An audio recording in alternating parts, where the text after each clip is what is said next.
This video is very kindly sponsored by Elgato Gaming. We use their products for pretty much everything we do on this channel. If you guys want to check out how I record my gameplay, then be sure to click that link in the description box down below.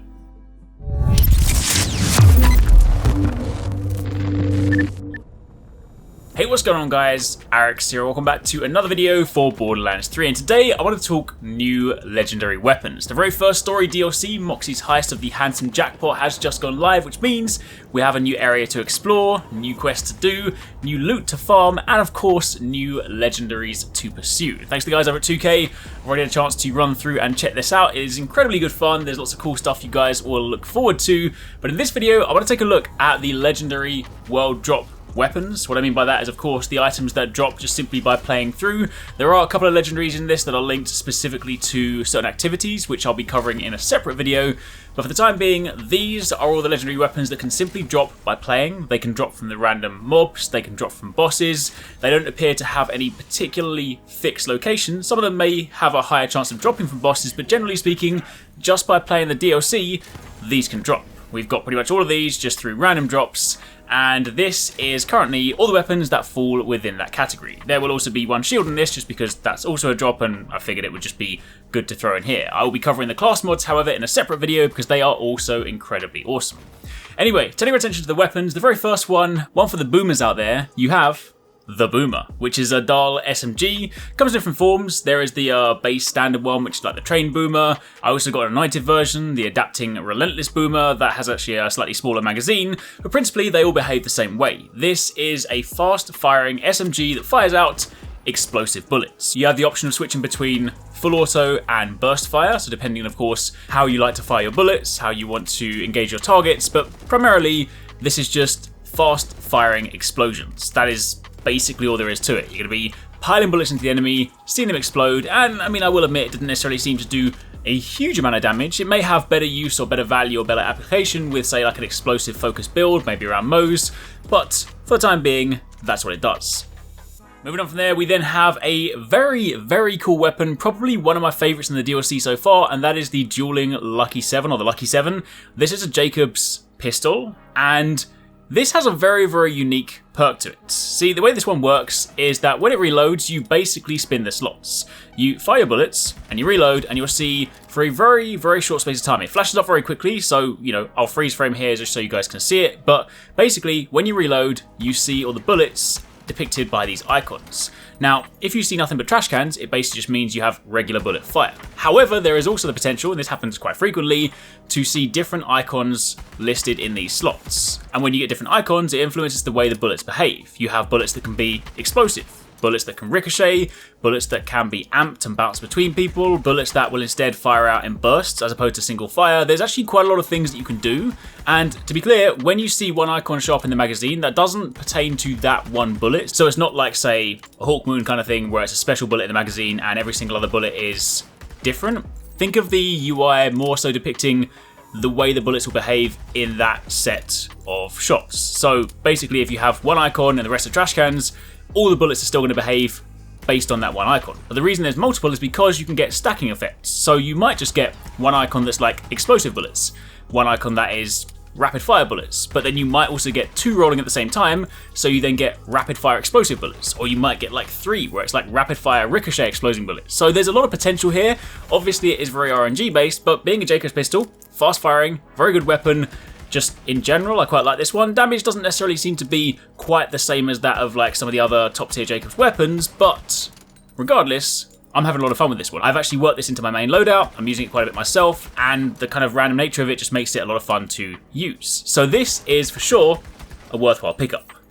Moving on from there, we then have the craps. So it's kind of funny when you got the loot and we were sort of playing as a team. I was like, I've got the craps, and obviously that didn't mean what I meant to mean. That aside, this is a Torg pistol, and this one's actually kind of cool. It's an explosive pistol, so again, there are two different ways you can fire it. You can either fire it or select impact, whereby every single time the shot lands, an explosion kicks out.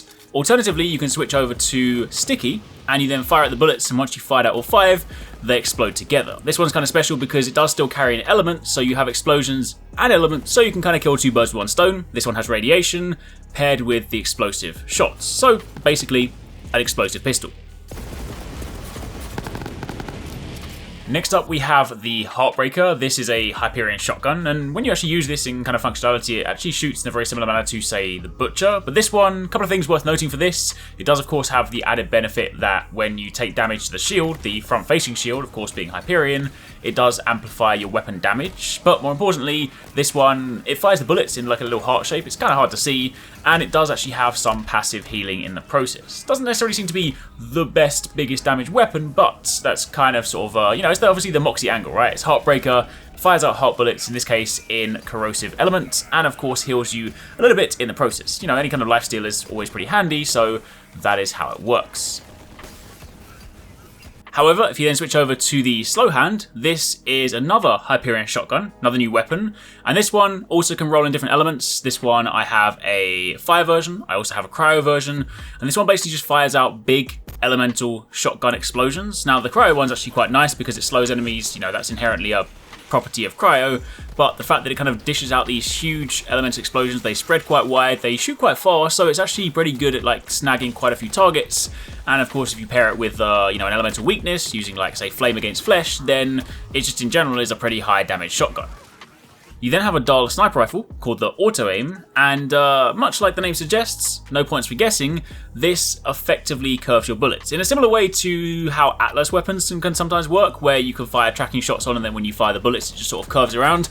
The curvature of the bullets is not quite as aggressive with this one, so you can't necessarily like fire the complete opposite direction and they will home in, but if you are sniping or you are shooting with this, and you're sort of shooting in the general vicinity of the enemy, they will then curve into the targets. There's also 2 fire modes for this one. You can switch between full auto and burst fire. So again, for something that's, you know, if you're trying to like fight moving targets or flying targets, then as long as you're shooting in the general vicinity, these should arc to your targets. Not exactly massive damage, but it does also carry some elements, so it's a pretty nice option.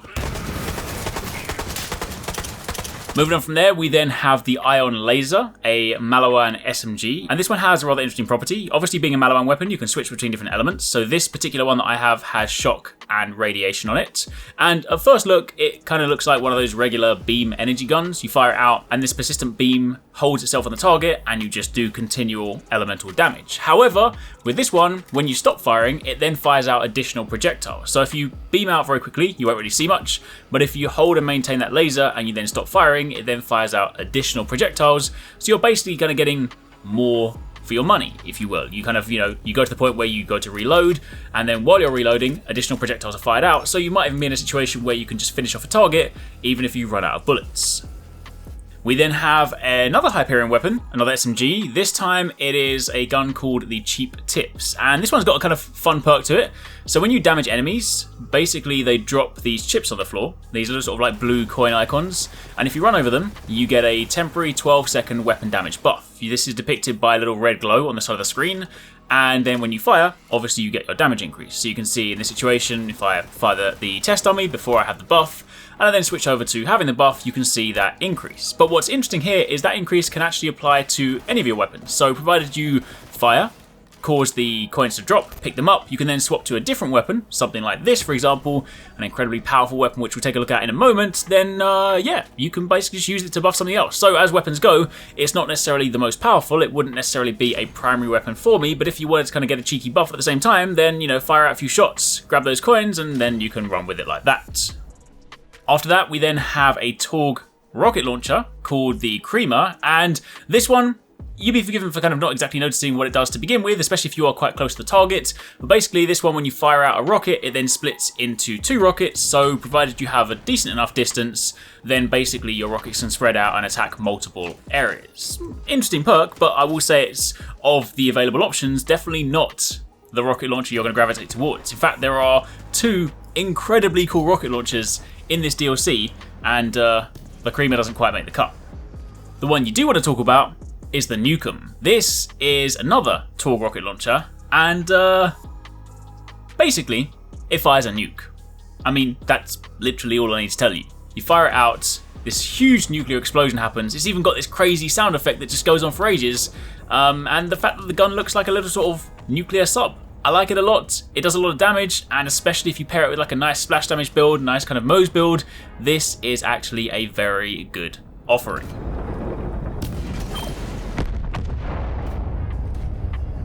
However, I had to save the very best one to last, and that is the ion cannon. Now, we've of course had the ion laser, but this is different.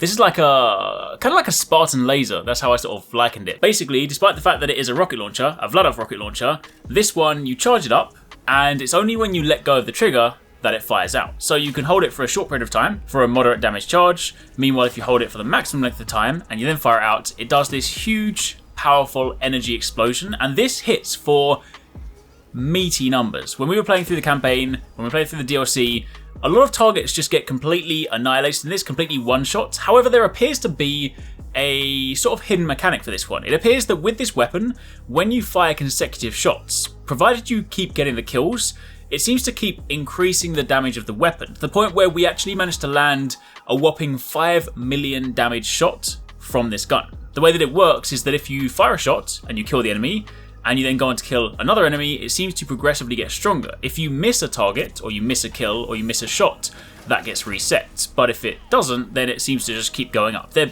appears to be some kind of limit, but we did hit some regular, quite frequent, like 1 million, 2 million, 3 million, and then a 5 million shot. So this has crazy damage potential. It's really good at just ripping through enemies. It does, of course, have a limited magazine, limited ammo supply, so it's not going to be something you use all the time. But for just taking out pretty much anything, it's it's a lot of fun. This is definitely one of the good weapons you want to pick up, where you want to kind of keep an eye out for. So yeah, this is pretty sweet.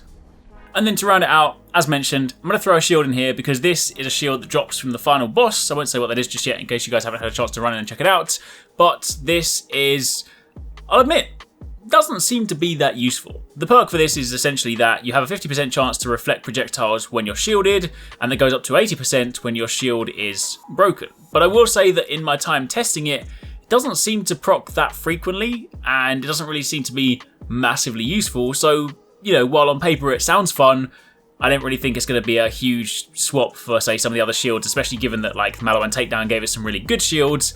I don't really see myself using this one too much. Either way, that's a look at the legendary drops that are currently available playing through the DLC. Again, those are the weapons that are drops that you will get simply by playing through, killing enemies, killing bosses. There are a couple of other items that come from specific activities, which I will cover in a subsequent video. And there are also some class mods, which I'll be talking about later on today, because those are also very cool. But for the time being, that's the weapons. Those are some things you can go after. Let me know in the comments down below which ones you guys like the look of. Let me know which ones you guys are going to be chasing. And of course, be sure to keep it locked for plenty more Borderlands content. I really hope you guys enjoyed that video. Remember to hit that subscribe button and also click on the little bell icon to turn on notifications so you don't miss my next upload. Also, don't forget, you can check out 269 and Paradise Central streaming over on Twitch 6 days a week. You can find a link to the multi-stream in the description box down below. Be sure to drop by and get involved. Thanks again for watching. Take it easy. Catch you next time. Peace out.